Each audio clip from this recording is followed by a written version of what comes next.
Jovan, Buha! Buha! Yo, I'm Jovan Buha, Lakers beat writer for The Athletic, and welcome to another Lakers post-game reaction show. Just got back from Crypto.com Arena, where the Lakers won 102-101, escaping without Anthony Davis, without Dorian Finney-Smith, and avoiding a potential D'Angelo Russell game-winning three-pointer. They improved to 22-17. They're now sixth in the Western Conference, and we have a lot to talk about from this game. But you guys know the drill. Before we get started, for those on YouTube, please be sure to hit that subscribe button, turn on channel notifications, and like and comment on this video. And for those listening on Apple Podcasts, Spotify, or your podcast platform of choice, please be sure to follow, download, and leave a 5-star review. So let's just get into the overarching takeaway for me. I've said this before, a win is a win, especially in the Western Conference, where every single game matters and you're going to potentially have as many as 12 teams battling for those 10 play-in spots, and spots like 4 to 10 or 11 could all be determined by a handful of games or fewer. So every game matters, everyone matters, and a win is a win. However, this was a bad win. I don't really know how else to put it. There was a lot of concerning things on both sides of the ball for the Lakers. And you guys know I'm big on context. So no Anthony Davis, obviously LA's best player, their primary rim protector, their best rebounder, their best and most reliable offensive player this season. So that was a big blow. AD gets ruled out right before, like an hour or so before the game. He goes through his pregame warm-up and feels some discomfort in that left foot that he's been dealing with, that plantar fasciitis for dating back to the end of last season. And it reared up earlier in the season. It's been something he's been dealing with. And JJ said after the game, it was just a precautionary thing of LA. He had some discomfort. They just didn't want to push it. So he's out. Dorian Finney-Smith is out because of the birth of his son. And that right there, you could make the case, at least from the front court perspective, but potentially overall among the healthy guys, it's arguably the Lakers' two best healthy defenders, with Jared Vanderbilt not quite back yet. And at least at a minimum, they're two best front court defenders. And you saw the impact of not having those guys tonight, particularly on the defensive end, but also, I would argue, on the offensive end. And I'm going to touch on the defense a little bit more in one of my 3 takeaways. But yeah, I mean, so the Nets are, for those who are scoreboard watching, I will note that the Nets had Ben Simmons and D'Angelo Russell in this game. They did not have them in the game against the Clippers that they lost by 59. So, I mean, that's arguably their 2 best players that were healthy. Cam Johnson obviously missed the last couple of games. He didn't play tonight. But among this healthy group, I would say that's probably their 2 best players.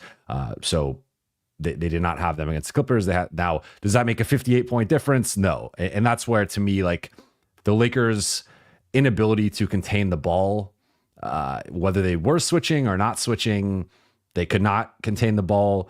There was a lot of driving kicks. And when the Nets got to the basket, it was a layup line or the Lakers were fouling them.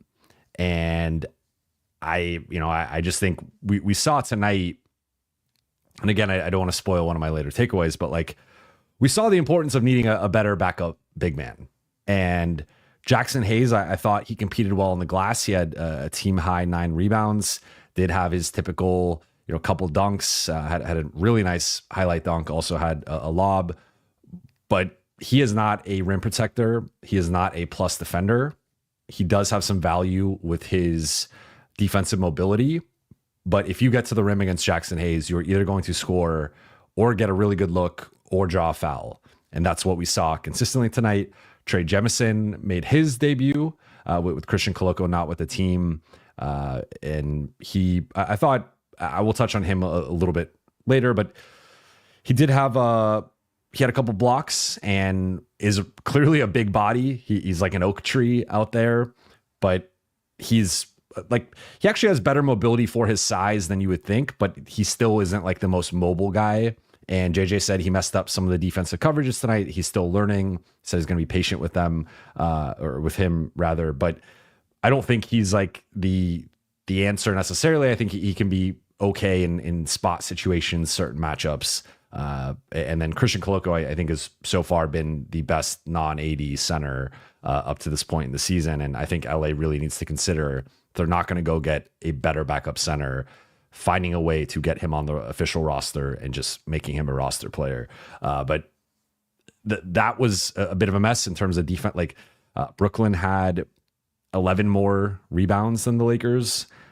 They ended up being a 10-point advantage in the paint for LA, but for most of the game, Brooklyn was ahead or tied in terms of points in the paint. 16 second chance points for Brooklyn to just 3 for the Lakers. Their bench outscored LA's 49-12. And part of that was D'Lo coming off the bench at 19 and 8 assists. But I mean, the Lakers, like to me, the defense was really bad. The offense came down to an incredible level of shot making from Austin and LeBron. And JJ said as much after the game. He said that Austin and LeBron willed us to this win, and that's the title of tonight's stream. And so Austin goes for a career high 38, and I'm obviously going to talk about him in my takeaways, but he was great down the stretch, had 15 in the fourth quarter, hit a slew of big shots, then missed a few as he was trying to get to 40. LeBron, what was great from start to finish from an offensive perspective, did have 5 turnovers, but 29 points, 7 rebounds, 8 assists, had the big rebound at the end. The Lakers went small, and there was a threat potentially of Brooklyn getting an offensive rebound. LeBron gets the big rebound. Max gets the stop on D'Lo. But really just was like Austin and LeBron almost playing like, very simple 2-man game, or they were running some wide pin downs for Austin in the corner. He was coming from the left corner right in front of the Nets bench, and then, attacking middle or, spraying out for threes, some pick and rolls with Austin. But like the Nets' length and athleticism and switching scheme really gummed up the Lakers offense. And at times they just played far too much one-on-one, far too much freelancing, and really just some ugly basketball. So, I'm now going to transition into some of these things in a more specific sense. But overall, a win is a win. But this was an ugly win, and dare I say, a bad win. I think there was a lot of steps, or some steps taken, backward by the Lakers. I would say multiple steps backward in this game.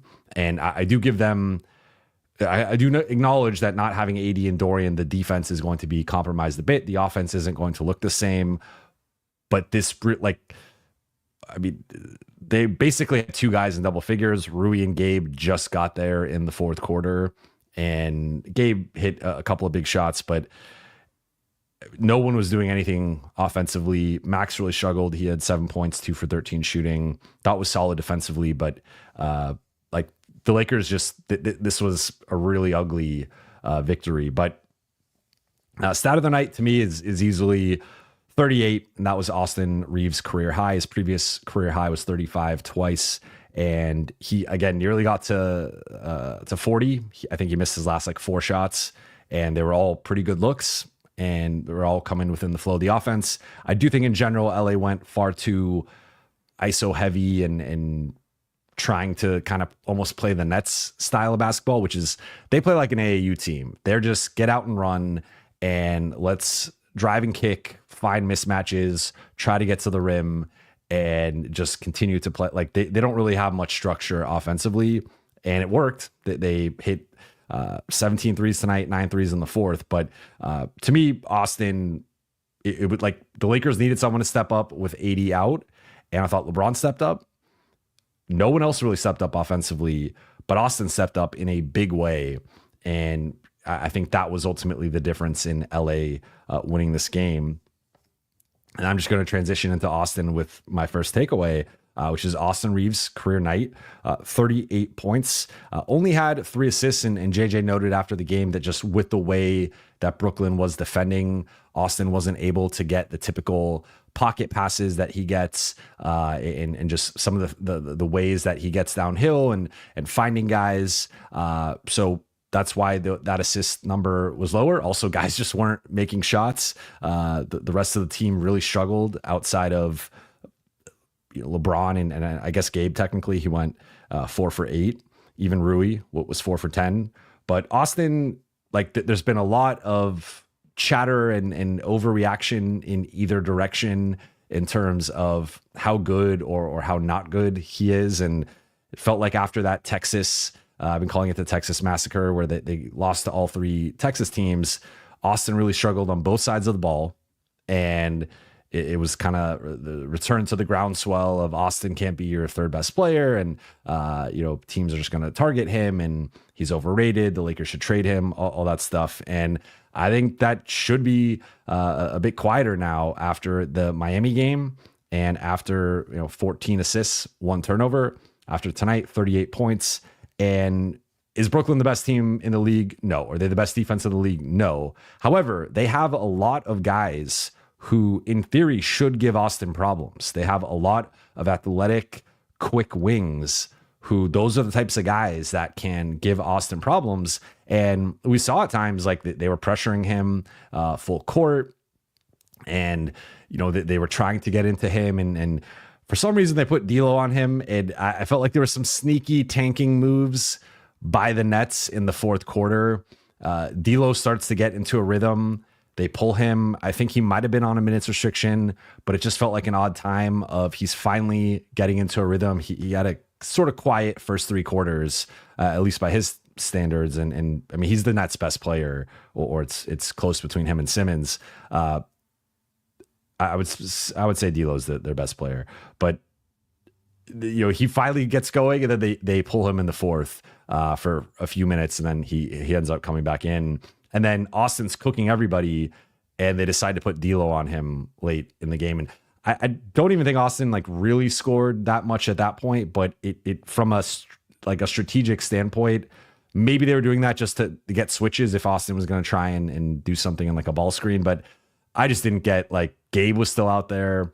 Max was eventually out there. Felt like there were better players to put D'Lo on rather than Austin for parts of that, in the fourth. So that didn't make sense to me. But I thought Austin, again, this has just continued the growth from him throughout this season, and particularly the last month or so, as he's taken on increased usage and just been more of the primary ball handler and shot creator. And JJ said it at the last practice that you don't average 22, 8, and 6 over a 10 to 12 game stretch and on high efficiency.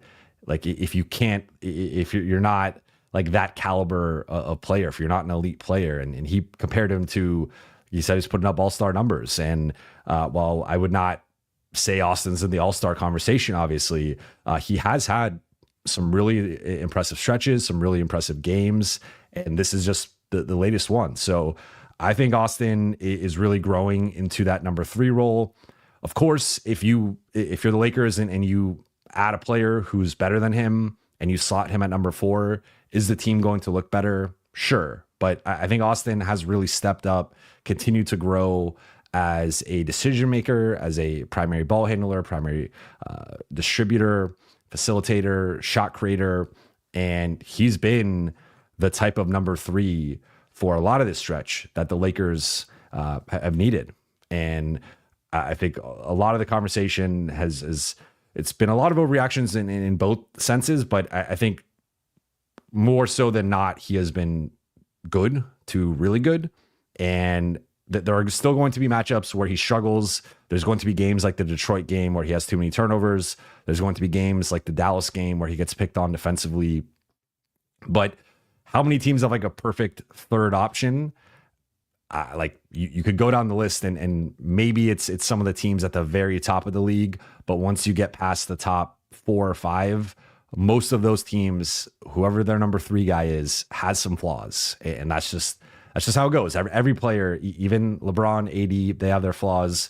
Go down the list, pick a team. Their top 3 guys are going to have some flaws, some things you can pick at. But I think this was just a continued growth from Austin, and some really big shots in that fourth quarter to help keep the Lakers, frankly, in the game and ultimately ice it.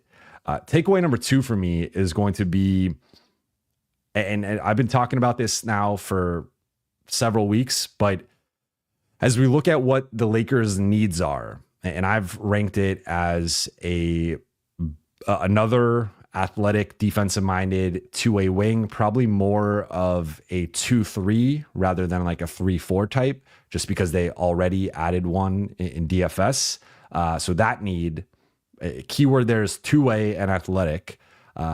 Second one being a better backup 5, particularly a defensive-minded backup 5, a guy who could protect the rim, hold down the fort when AD's off the floor. And then third being an additional ball handler, playmaker type, just to support Austin and LeBron, and just have another guy who can credibly dribble the ball, play make a little bit, run the offense. Right now, I don't really feel like they have that guy. Like, I guess technically it's Gabe, but he's not shown much from a playmaking perspective. It's more so been catch and shoot, or driving off of closeouts, driving off of screens. But he's not really like creating for other guys that much. So I preface that to say, like, 2 of those 3 things I thought were really glaring. I mean, really all 3 needs were glaring in this game, but the first 2 to me, like, just really trying to refine the way I view the Lakers and the trade market. To me, it comes down to, like, they just need better defenders, and they need a better defensive center, and they need better perimeter defense. And again, they could also use another playmaker. I think that's more of a luxury than a necessity. Although tonight, clearly, they could have used that type of guy. But, like, I just think that the defense, they've had some good stretches throughout the season. So I don't want to act like they have this, like, terrible, they've been this terrible defense all year. But when it comes to teams that have a certain level of athleticism, a certain level of verve, this group just really struggles. And even the Miami game, I would argue, and I did mention it, like, they don't really have a point guard. So they were able to force Tyler Hero into certain decisions and really exploit that. And Miami had a lot of unforced turnovers, and Brooklyn had some of that too. Like, Brooklyn had 17 turnovers. Lakers only had 6 steals, so it wasn't like the Lakers were, forcing them necessarily into, like, they had a lot of unforced turnovers. If that number is like 13 or 14, they probably won this game, and potentially win it by a couple buckets. So you could always play the what if game, but to me, like, I think this game really just reinforced that it was a microcosm of, like, you're going to have shifts in the playoffs when AD's off the floor, and it might only be 1 or 2 shifts a game. It might be 6 to 10 minutes, depending on the team, depending on the context, depending on the matchup. But a lot of my concerns with what those 6 to 10 minutes could look like were basically exacerbated in this game, in terms of just the rim protection is non-existent when AD's off the floor. The rebounding is a major concern when AD's off the floor. And the point of attack defense isn't good enough, where if you had a certain level of point of attack and wing defense to keep the ball out of the paint, away from the rim, you can get away sometimes with not having the best rim protection, the best rebounding, because you are containing the ball and you are funneling it certain directions, or you're just keeping it out of the paint. But the Lakers couldn't do any of those things. They couldn't contain the ball, they couldn't rebound, and they couldn't protect the rim. And that's an AD checks at least two of those boxes with the protecting the rim and with the rebounding. But I still think they need better ball containment. And that to me is adding another guard or wing plus defender, and likely it coming at by trading Rui or Gabe.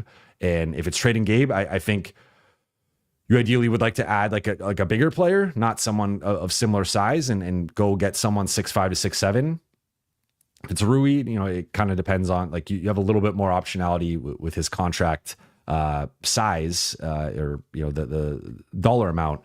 But I just come back to, like, this to me reinforced a lot of what I feel like this group needs. And frankly, it's a long list. Like, I think they have three clear needs, and I don't know how they address all three with the current contract assets and the draft assets that they have.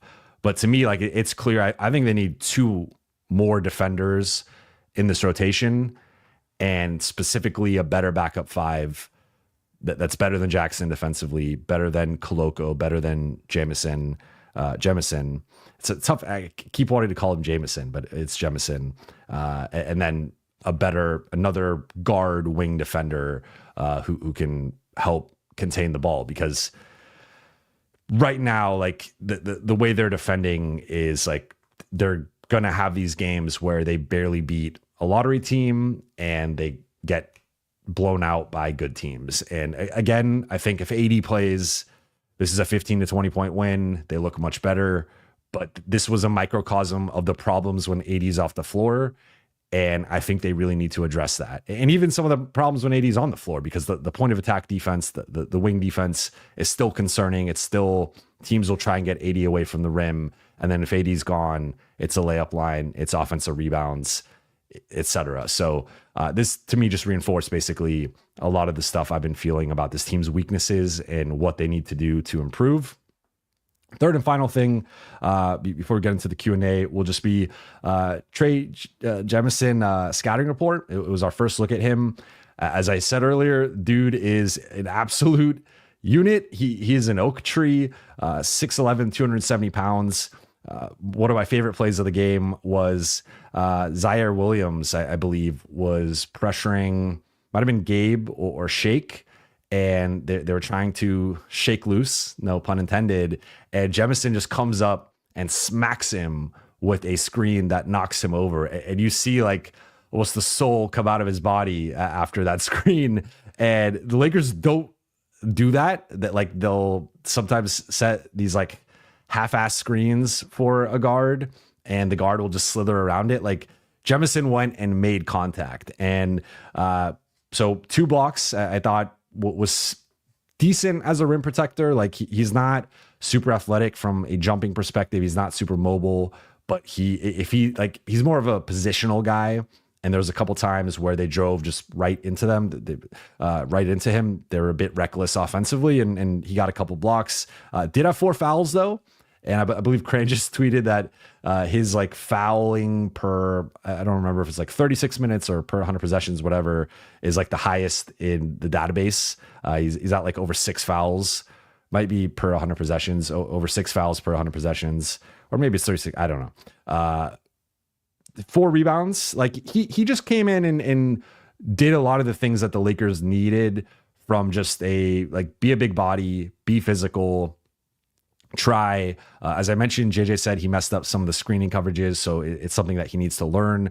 Offensively, I think there should be really low expectations for him. He's a guy who's, like, he's not really a lob threat, but more of a, like, dump off, finish through contact, maybe, get to the free throw line type guy. Offensive rebounds, putbacks, like, transition, obviously, but he's not, like, I don't think the Lakers should expect much from him offensively. But he said, like, he was not expecting to play tonight, and all of a sudden AD gets ruled out, and he gets an opportunity, and he ends up playing about 15 minutes. So he was technically second worst plus minus on the team, -6 in his 15 minutes. But they also put my least favorite lineup combination, which is Gabe Vincent, Shake Milton, Dalton Connect, LeBron, and then a non-AD center. Against Miami, it was Jackson. Tonight, it was Jemison. I don't get that lineup. I really don't. Then they took LeBron out and went Jackson for like a minute. And it was like a too big look, but your other three players are Dalton, Shake, and Gabe, which I don't get it. Like, if you're gonna have Austin off, that's fine. I think Austin and LeBron, especially in this instance, should always be like one of the two should be on the floor at all times. But give LeBron max, give him Rui, give him someone out there that he can kind of trust offensively. Again, Gabe ended up having a fine game, but I just didn't. I don't get that lineup. I think that the Shake Gabe backcourt should be retired. Clearly, Cam Reddish has been exiled to Siberia. He's just, that San Antonio game was so bad. He's been a DNP CD the last two games. I would still play him over Shake. I just would have a short leash of, if he's going to take some of the shots, if he's going to be missing layups, like if he's going to be blown off, blown by on the perimeter, like, okay, pull Cam. But Shake so far is not really shown much to me in terms of either side of the ball, and being worth playing. But that was my quick Jemison thoughts. Like, there's a reason he's a two-way guy. This was a lottery team, and he looked okay for stretches. I think he'll get more familiar with the game plan and system and all that stuff. Obviously, more practices, more reps under his belt. But at least in terms of just coming in and being a big body, being physical, fouling, doing a lot of the stuff that the fan base has wanted Lakers big men to do, I do think he checked those boxes. Now, from a talent skill perspective, obviously there's a deficiency there, and I don't know how. I don't view him as like a serious rotation player at this point. But tonight the Lakers needed him. No Christian Coloco, no AD, no DFS, and I thought he had a couple of decent shifts. So something to monitor. We'll see how he continues to grow and acclimate himself to the team. But with all that said, let's get into the Q&A. Went a little bit longer because I thought there was a lot to break down with this game. First one from Ali/Ali. I don't like how management is not transparent with our goals. If we don't make any big moves, I believe they're planning to tank for that 2027 pick. I would agree with the first part in the sense of, like, I think it would be great to know, are they trying to go all in or not? Like, do they really believe this tandem of LeBron and AD with the right pieces? And we'll throw in Austin, that trio with the right pieces around them. Do they believe that trio can contend for a championship? I don't have a great read or answer on that as of now. I think we will see it by the trade deadline activity. And if they make a move, if they don't make a move, how big the move is, do they use a first round pick? Do they not? So I still think there's a lot of different ways it could play out. I said recently on, well, it actually hasn't come out yet. We recorded it Thursday. It's coming out tomorrow on Hoops Tonight with Jason Timpf, that my sense lately that I've been hearing has been trending more toward them making a smaller move and probably using second round draft capital. And the issue there is that their second round draft capital isn't really worth that much because it's their pick and the Clippers pick. And both of those picks are projected right now to be between like 45 and 52, depending on where those two teams finish in the standings. So those aren't like the sexiest second round picks. You typically want a first half of the second round type pick. But to your point, like if they don't make any big moves, if they don't use the first round pick or they don't go and get a starting level or like high end bench guy type at a minimum, then I think I wouldn't go so far as to say they're tanking, but I would then view that as they don't believe in this group.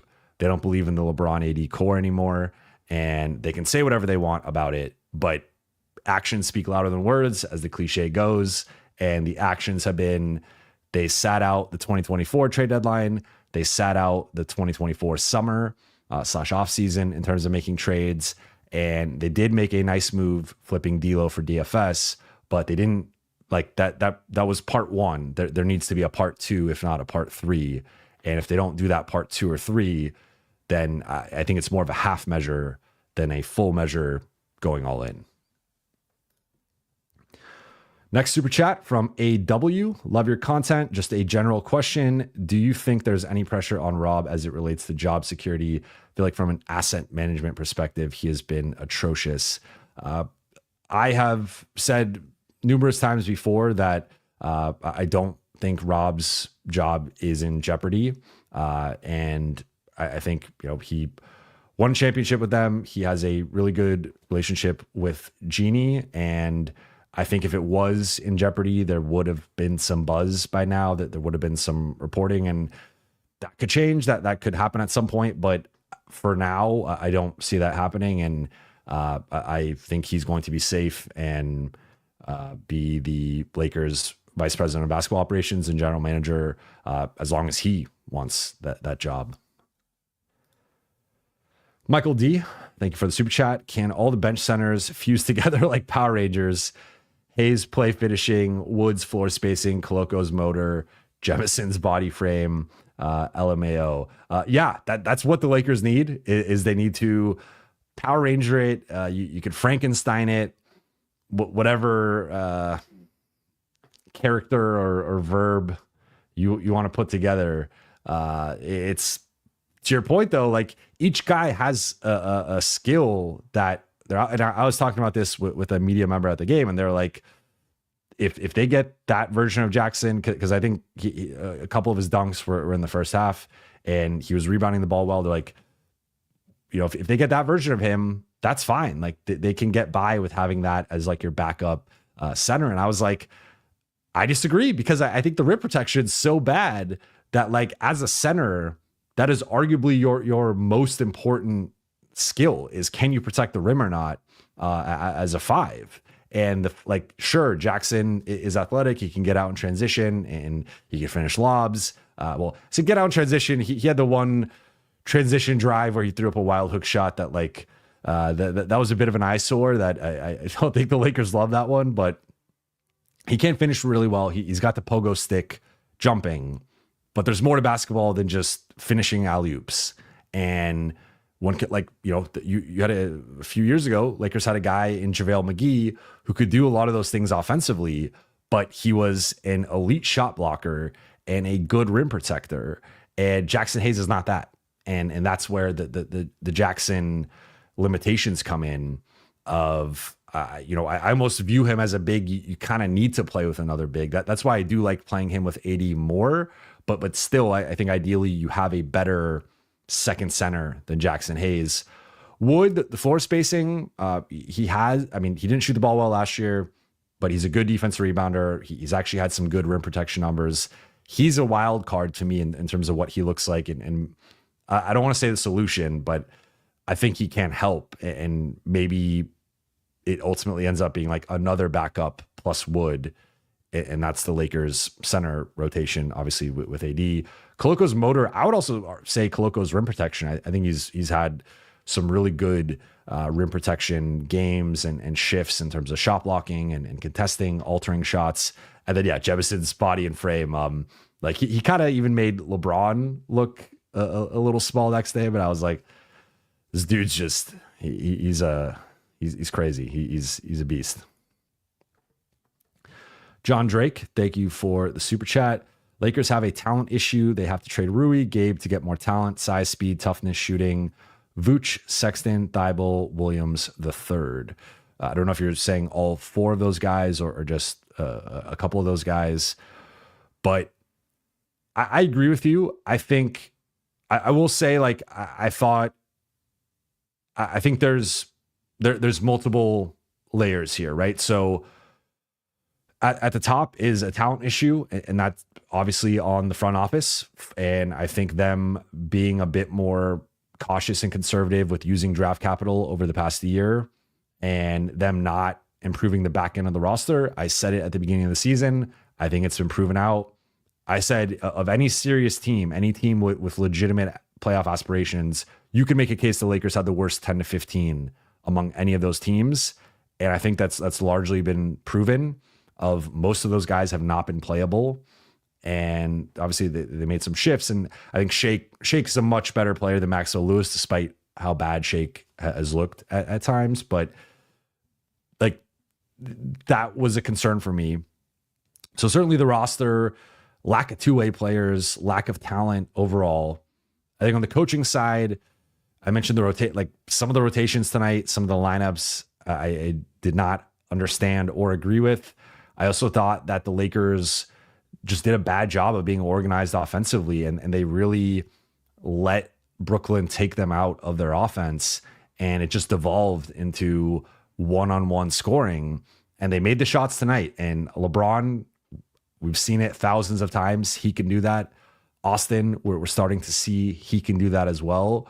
But I don't think you want to rely on that. I don't think that is a fully sustainable thing you can do in big games in the playoffs. Like, you're going to have nights where you don't make all those shots in the fourth quarter. And if you don't, you're going to lose. And then I also think it's on the players, though, because I think the within the players, there's a lack of focus.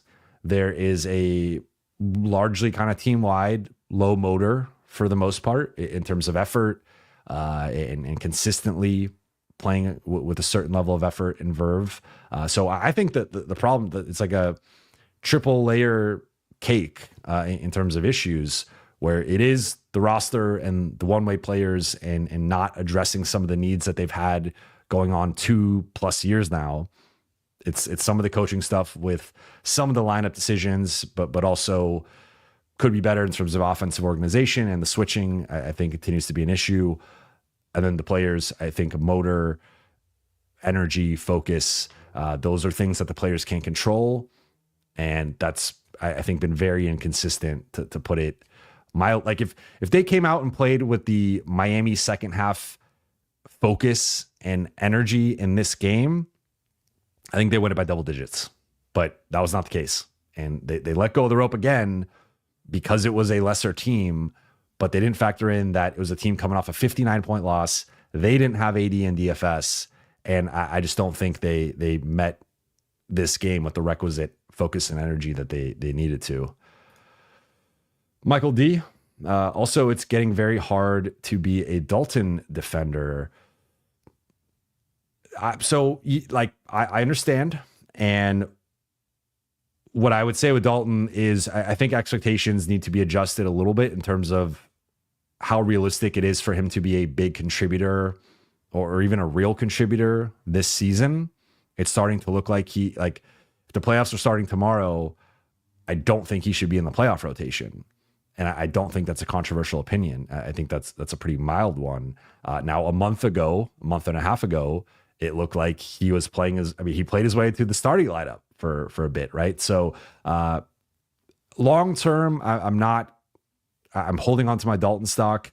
I don't think you have shooting performances like the ones that he's had, and that just goes away, right? Like, and even throughout the past month and a half, he's still had these one-off performances where he's looked really good from a shooting perspective, but the shots been inconsistent, and the defense and the rebounding just aren't where they need to be right now. And if he's not making shots, it's just tough to play him. So I'm recalibrating my Dalton expectations.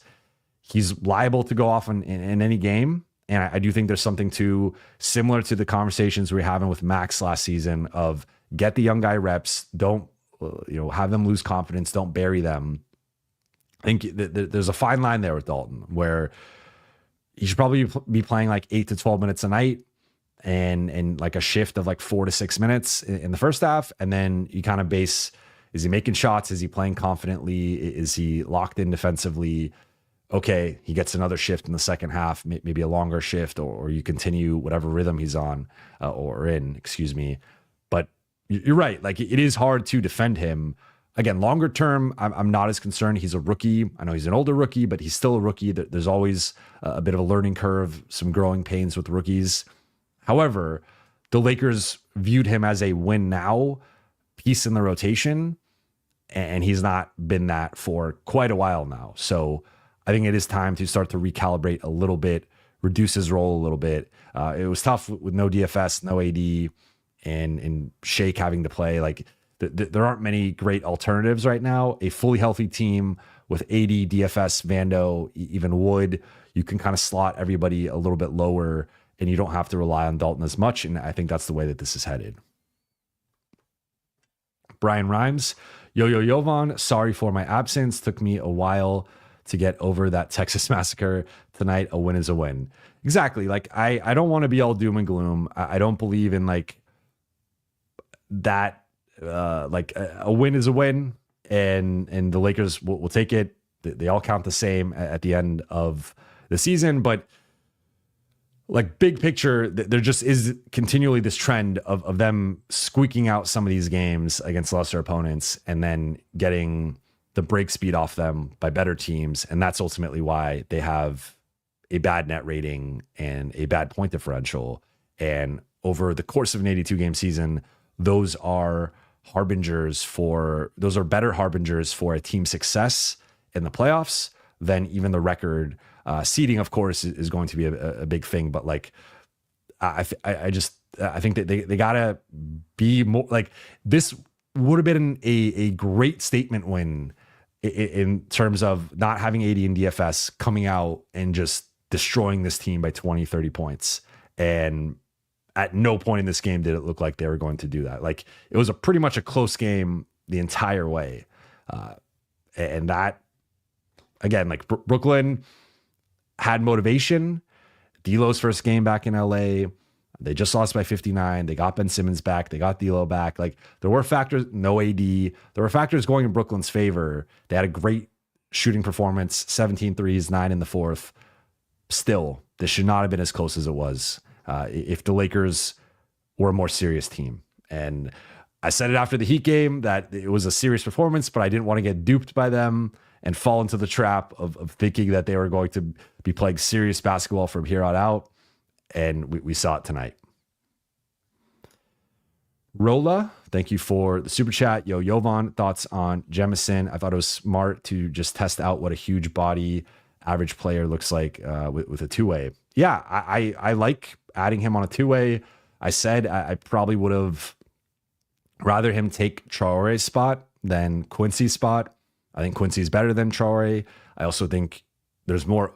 If we're looking at like where the overlap is with some of these guys, I think you could argue Traore and Jemison are more similar than he is to Koloko or to Quincy, obviously. Like Quincy, much different player, but even Koloko, like technically they're both centers, but Koloko is more athletic. He's a bit longer. He's more of a defensive drop coverage, like rim protector guy, and also can finish and finish lobs and stuff.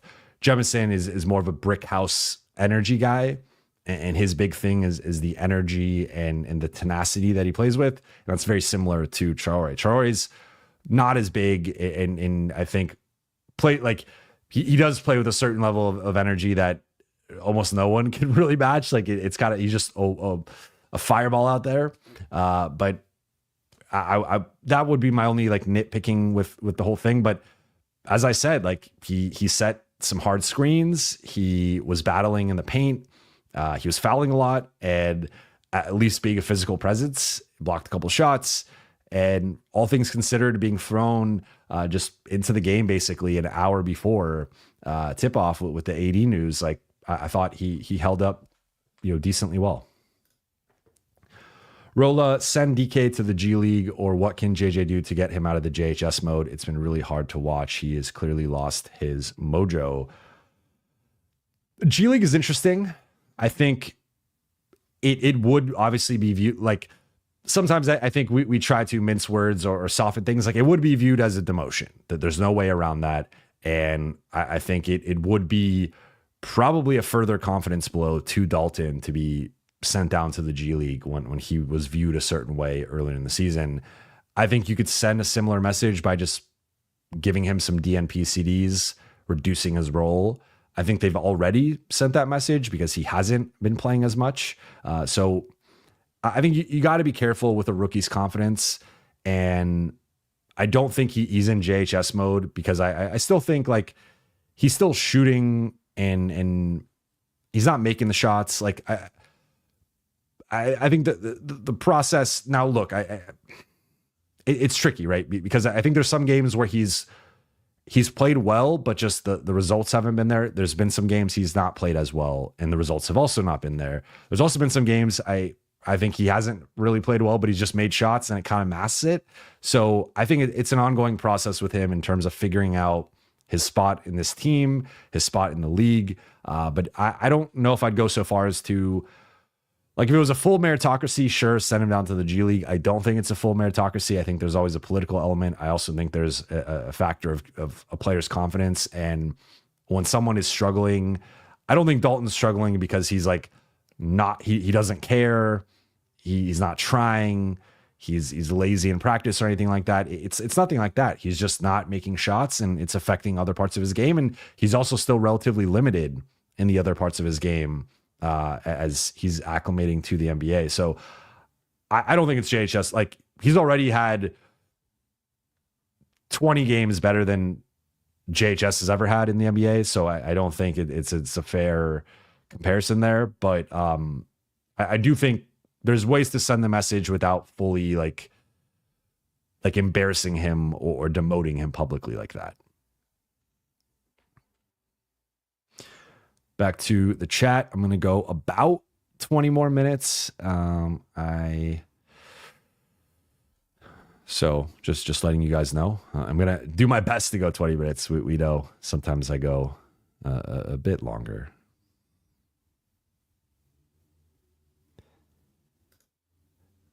Mixelflix, Cooper Flag will be a Laker someday. You heard it here first. All right. We got the record of it.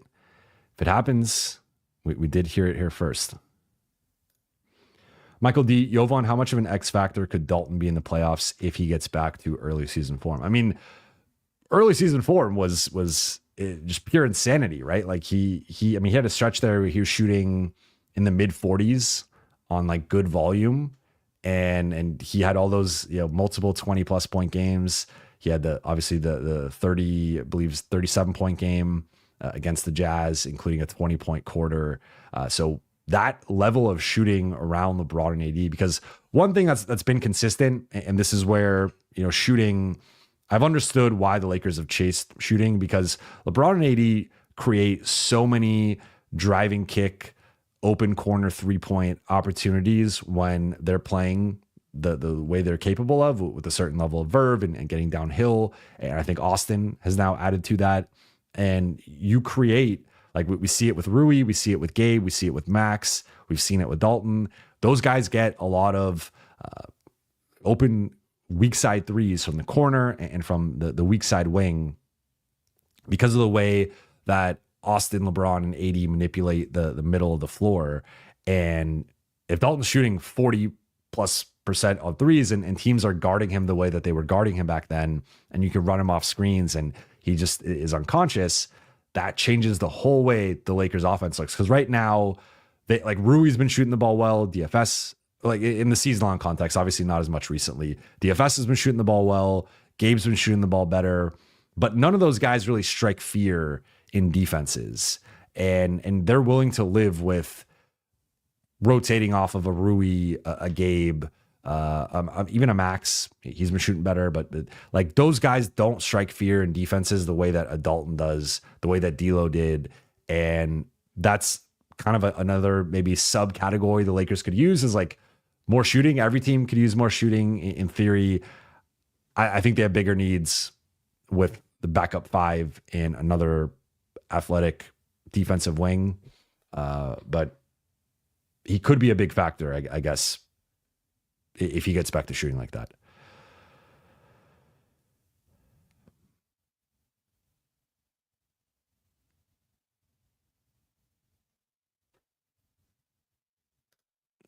Mr. Hudson, 87, Max is who you keep. He's solid. Yeah, I would say if I'm the Lakers, I'm prioritizing LeBron, AD, and Austin, or AD, LeBron, Austin in that order. And I would put Max fourth.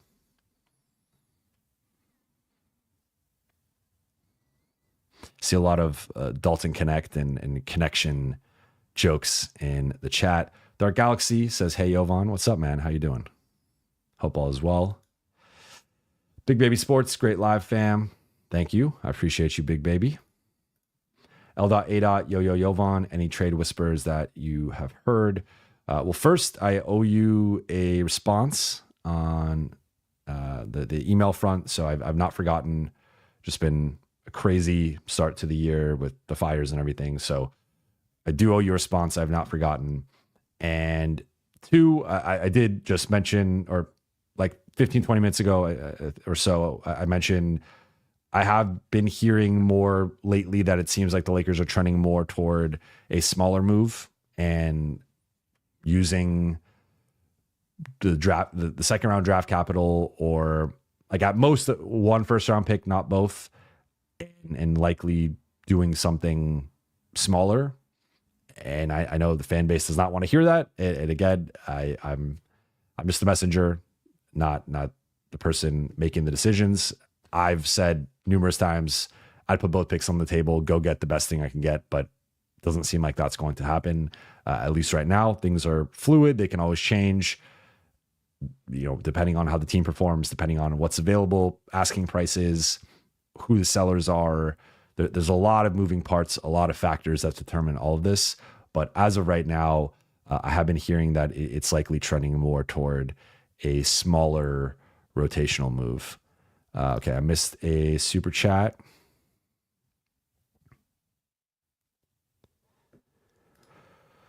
Tamal Paul, thank you for the super chat. Why is Shake getting minutes above Cam? Cam's defense is any day far better than Shake's shooting overall offense. I agree. Look, I've never been a big Cam guy. I was initially against them even signing him. I know there was a subsect of the fan base that was really high on him, really wanted him for years. I never understood it. I've never really been a Cam guy.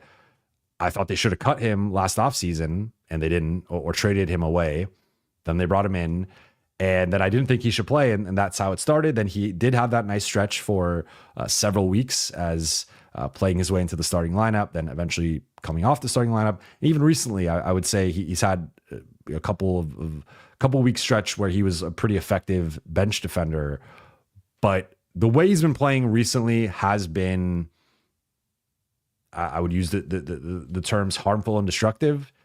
However, I still think, to your point, he brings a level of defense, and if you show him the film of what he's been doing offensively wrong, and you say, hey, like, unless you have a layup or dunk in transition, or you have an open three, like, we don't want you taking any other shots. We don't want you putting the ball on the floor. Like, just we're simplifying your offensive role even more than it's already been simplified. Then, I think he can still have some value as a defender. And to your point, like, Shake has just he's not been helping on defense. He's not been making shots. He's often looked lost out there on both sides of the ball. And you want to give him a little bit of grace because the trade's still 3 weeks old. They haven't practiced a lot. They had the fire situation. So, like, there's been some things that have been playing a role in maybe the team and him not getting the normal acclimation process that guys get post trade. But I think at this point, with the sample size we've seen, it's been 8 games.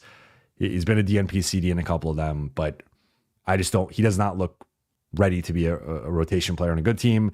I would argue Cam does not look ready to be a rotation player on a good team, but with DFS out, I thought you could at least get a little bit of that, like, defensive archetype sort of with Cam and now. So if DFS and AD are back, I don't think Cam should play, but I also don't think Shake should play. And this whole lineup with Shake and Gabe, I really don't get it.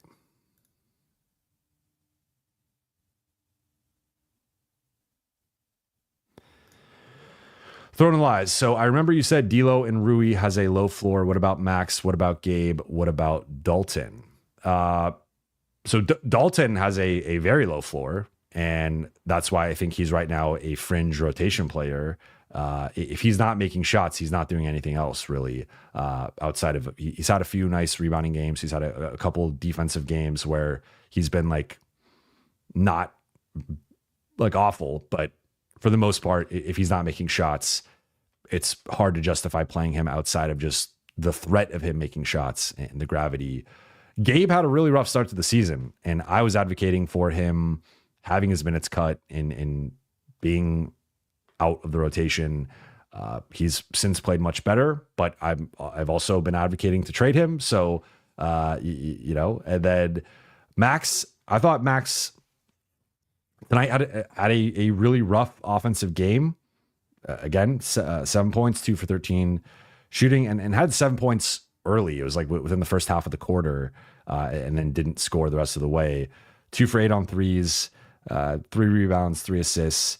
But I thought the difference, I would say, between Max and D'Lo and Rui, if we want to get into the nitty gritty with it, is I just think he brings a requisite level of defense. He's a night and day better defender than both of them.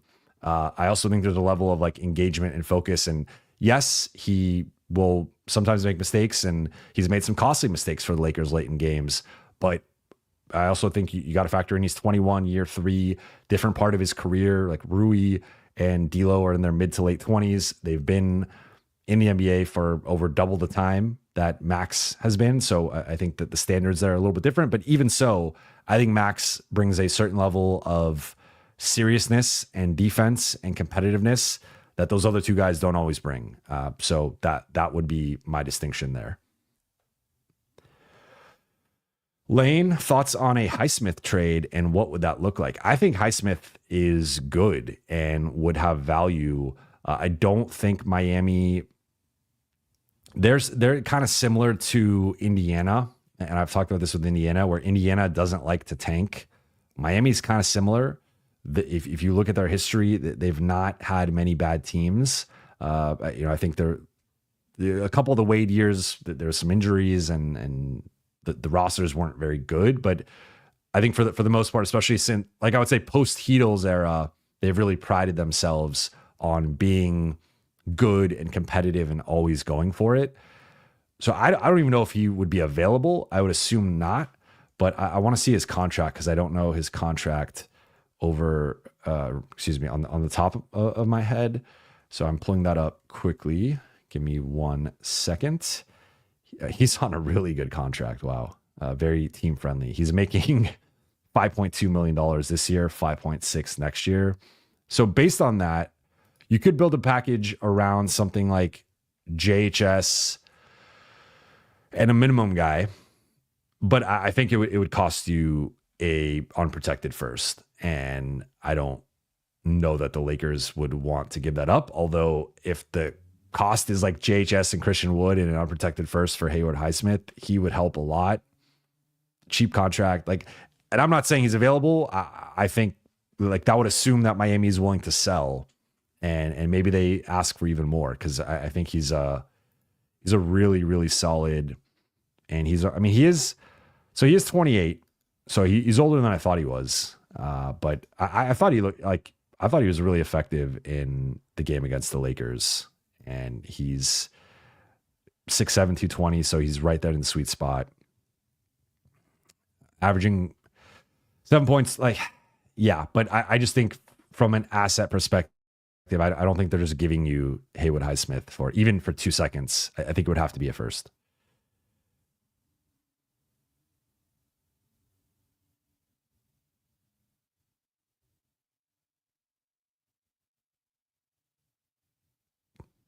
Okay, I'm catching up. Mr. Hudson 87 says no Heat players, please. I don't blame you. Mr. Matsuda, Vando will start over Max soon. I think if Vando starts, it would be in the front court, not in the back court. I think you can try out a Vando, Rui, LeBron, 80, Austin lineup. I don't think you should start it. I would like Vando and Max. I lean DFS and Max, but Vando and Max could also work. But Vando, Rui, that's I don't think it's a good fit.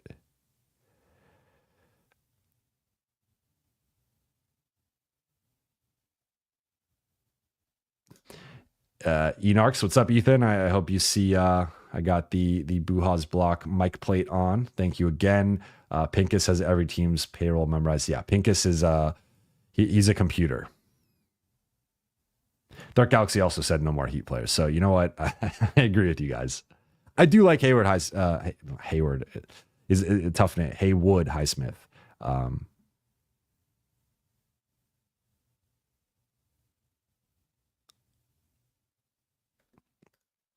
Bloodhound, why would people want our underperforming players unless they're on expiring contracts? That's the thing where it's like you're not just getting like the Lakers 2 second-round picks. They traded their 3 best second-round picks in the DFS trade. You're not like the current 2 second-round picks don't have a lot of value because again they're projected to be picks like 46 to 52 or whatever. So that it's a complicating factor. Like you almost have to give up a first for anyone of substance, especially when factoring in you're trading Gabe, you're trading Rui. Those guys, I still think Gabe is viewed as a largely negative asset. I think he's been playing better and improving that value, but I think the highest it will go is like neutral, but still probably below that. Rui is very much polarizing, eye of the beholder. Some teams like him, some teams don't. Really depends on the team and just how they view him. Some people view him as overpaid and like a bench player. Some people view him as like a fair contract and a starting level guy. And it really just depends on how they view him but also like what that team has. Cause just because a team likes him doesn't mean it's one of the teams that's selling, one of the teams that can even acquire him and offer something. So I mean, basically it comes down to Lakers are going to have to put the picks on the table if they really want to go for it. Tally Khalifa, Late Night Gang. Shout out to the Late Night Gang. It is 12:16 a.m. Pacific time. And God knows what time in whatever time zone you guys are at. So I appreciate you all. Morning, afternoon, night, whatever time. I appreciate you. Dan Leslie, I'd be keen to do Kessler and Lonzo starting AR, Lonzo DFS, LeBron and AD. Those are 2 of my top 3 or 4 trade targets. Kessler's my number 1 just because of the age and the contract. So yeah, I'm with you. Miles Johnson, Lakers got to run offense on Sunday. Clippers defense is elite. Yeah, Clippers got a lot of rangy wing guys, athletic guys. We've seen them play small ball, switch everything against the Lakers. We've also, like Zubats has been a beast this season. Zubats is having like a kind of, he's coming into his prime this year. So yeah, Lakers got to take that one. And we know, and I've covered both teams. I've been on both sides of it. We know the Clippers always get up for Laker games. It's going to be no different. First game at Intuit Dome between these 2 teams. It's going to be a big one. More so on the Clippers side, I think, but Lakers got to come prepared. Golden, what is the best trade target using JHS's salary besides Kessler?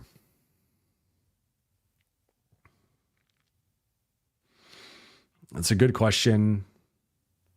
I mean, I think you could argue that almost anybody is an upgrade over JHS based on what we've seen up to this point and him being injured and just not factoring into the Lakers rotation. Like, I think if it really comes down to it, with the way Bronny's been playing, like he'd probably be ahead of JHS in the theoretical pecking order of the rotation. If like, you know, several of the backcourt guys got injured and you needed someone to step up. Like I think Bronny has looked better than JHS has. So off the top of my head, it's tough to say because I think most of the guys that the Lakers have been linked to are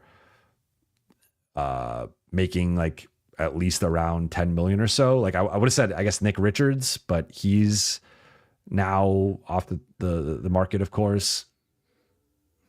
It's a good question. I don't know off the top of my head because again, most of the people I've thought about have been like double digit salary guys.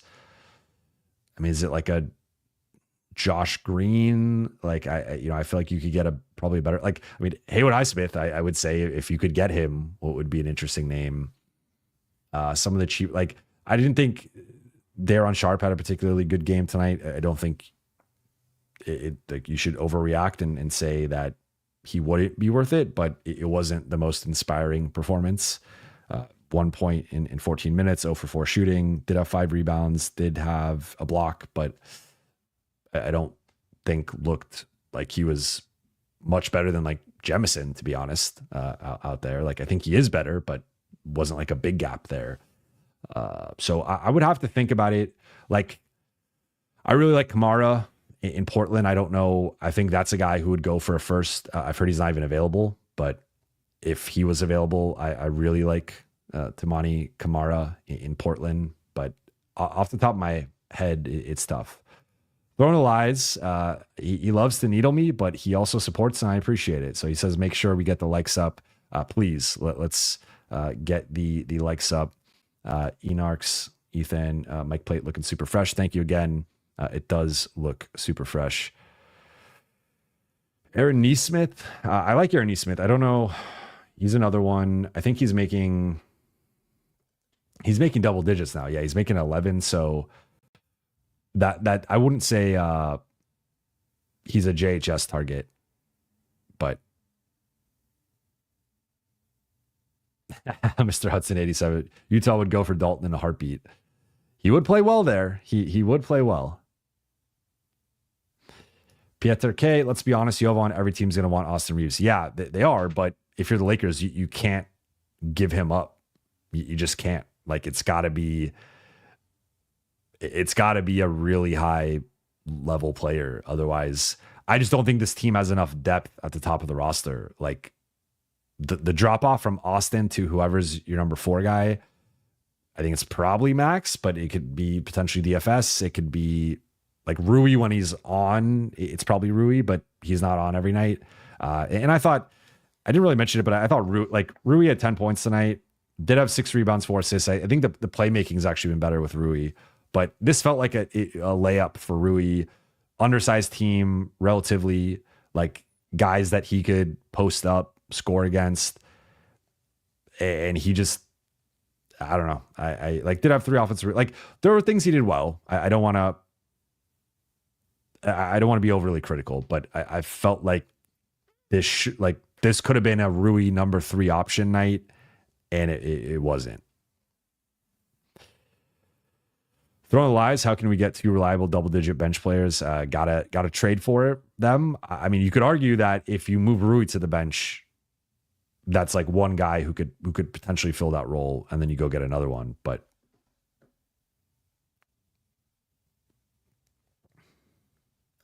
Dan Leslie, Kessler for JHS and a first, and removal of protections, Rui and Dalton for a first for Lonzo. I would see, I don't even know if Lonzo is going to go for that much. I think you might be able to get him for a couple seconds. The problem, again, I don't think the Lakers' current seconds have a lot of value. So that's like if they had 2 normal seconds, you could probably get Lonzo for that. Going to go 5 more minutes. Kevin Cambridge, 3:16 Eastern, late night gang. So I am a little bit behind in the chat. Throwing a lies, also East Coast. Romel, Hawaii time. Mr. Matsuda, Hawaii. Shout out to everyone from watching all over the place.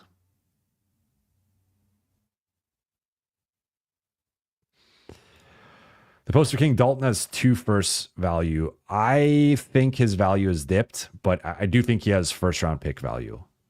Maybe slightly more than first. I at one point I did think he was at the 2 first pick value. I think that slipped a little bit, but probably somewhere in between 1 and 2.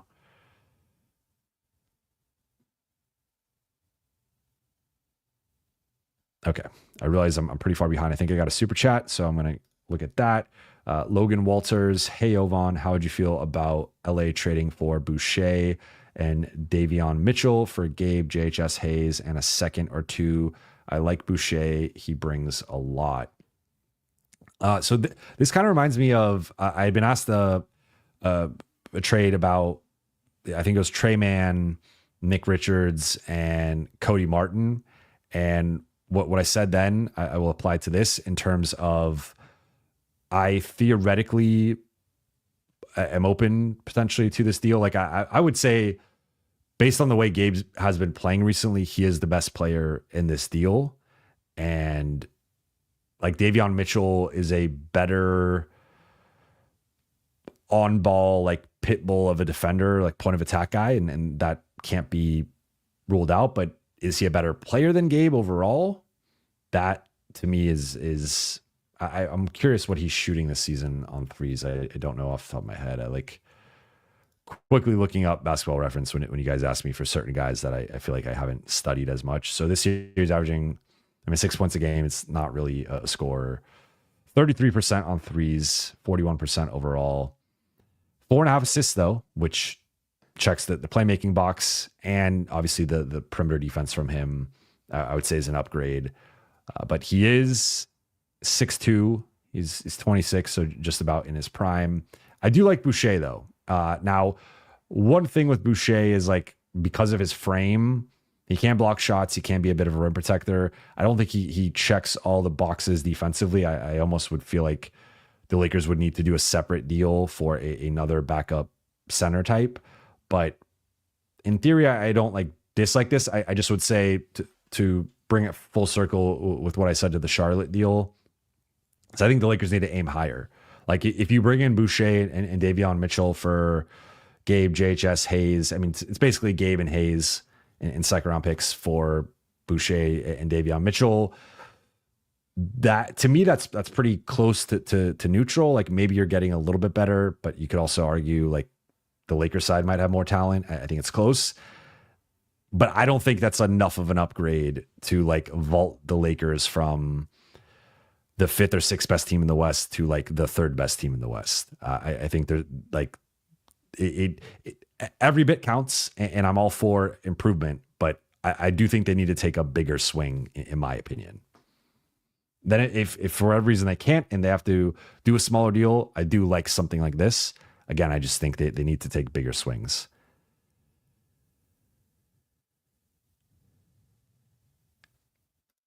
Don't lies. I guarantee DFS won't score 19 and 8 all season or anybody else on the bench. Well, he's certainly not getting 8 assists. You are correct there. 19, I could see him getting 19. I could see Gabe getting 19, and Dalton's gotten 19 multiple times this year. So now from this point on, you might be right. To Morris, Ball, and Kessler, that seems to be a lot of people are on board with that, and I agree. Dark Galaxy, I'm not sure what deal you're referencing. I don't know if I missed it in the chat. I'm trying to keep up. Don't lies. Jovan, can D'Lo get some love tonight? He almost beat. Yeah, I thought D'Lo played well. Like I didn't understand putting him on Austin. Like I think he competed, and I will say him hustling back to try and block Austin's shot in transition. Like I felt like that was the fastest I've seen D'Lo like run back a defense in the past 2 years. But yeah, I said he's the Nets' best player. He had a really good look. He created a little bit of separation against Max, but 19, 6 and 8, 7 to 15 shooting, 5 to 10 on threes. Like I didn't understand why Brooklyn. Again, I don't know if it was like what exactly the minutes restriction was, but they put him in late. They took him out in the 4th. Like I thought he should have played a little bit more, or them have been a little bit more strategic with his minutes. But D'Lo was really good tonight, and I think that there's a chance, depending on how the rest of the season goes, he could play himself into a better than expected contract. But we're still a ways away from that. Dark Galaxy saying the Raptors won. Okay, so yeah, if you got Boucher and Mitchell, and then you also did the Kessler trade, although in that trade he was sending out JHS, I think you probably have to send out JHS or Dalton to Utah. Like I don't think they're gonna just want Reddish, Wood, or Hayes. So you're saying Mitchell, Boucher, Kessler, Rui off the bench doesn't seem so bad. Yeah, I think it's a little light on like offensive talent. I know Boucher can shoot and occasionally fill it up, but I would like another scorer there. But again, you can't have anything. L.A. Jovan, how does this team get to where it needs to be if Rob isn't being held accountable? I think that the accountability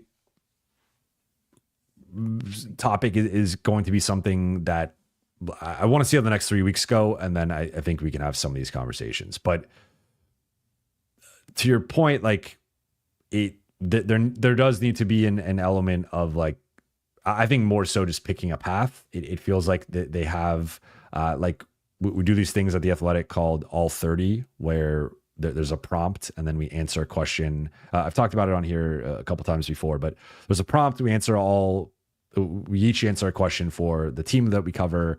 And for me, obviously cover the Lakers. And the question was, should that team buy, sell, or stand pat at the deadline? And I said buy, of course. And the point I made in there is it just feels like right now the Lakers are kind of in like a no man's land of they're not quite good enough to truly contend. Like 10 things would have to go in their favor for them to like win a championship, potentially more. And so I think like they could be a good team. They could win 50 games. They could have home court advantage in the first round. But this team clearly still has flaws that need to be addressed. And so they're not quite good enough to be like a true blue contender, but they're also not set up for the future well enough in terms of young players and draft assets to rebuild on the fly in the post LeBron era, whether that's this upcoming summer, the following summer, the summer after that. So it's like, I think they just got to pick a lane, and it's either go all in with this group, try and put the best players possible around LeBron and AD, try and win another championship. And if you go out with honor, you go out with honor, but you tried, you had arguably the greatest or second greatest player of all time on your team. He won a championship for you, and you had another elite future Hall of Fame big man. You tried, maybe it doesn't work, but you at least went for it.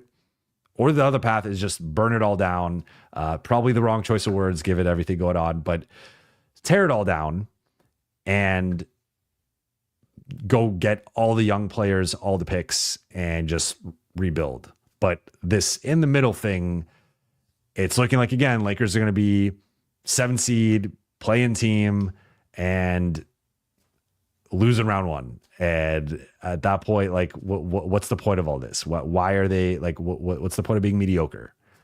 So I think that there needs to be more of a decision.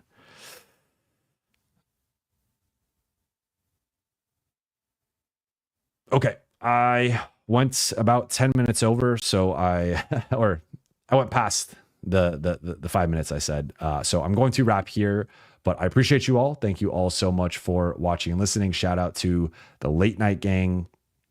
I will be back on Sunday night after Lakers Clippers, and then back next week with more episodes of Buha's Block. Again, for those who watched the episode, I put it in the comments, but I apologize. Had some Wi-Fi issues. My Wi-Fi went out. I had to record on a hotspot, so the quality wasn't great. Also had a mic connection issue that I didn't notice until the first 45 minutes of the podcast. So then got my mic fixed and we were able to record it semi-normally the rest of the way, but tried to doctor it up and edit and post-produce the audio, but I feel like it wasn't great. It was not up to my normal standards, but Wi-Fi is back. I fixed that.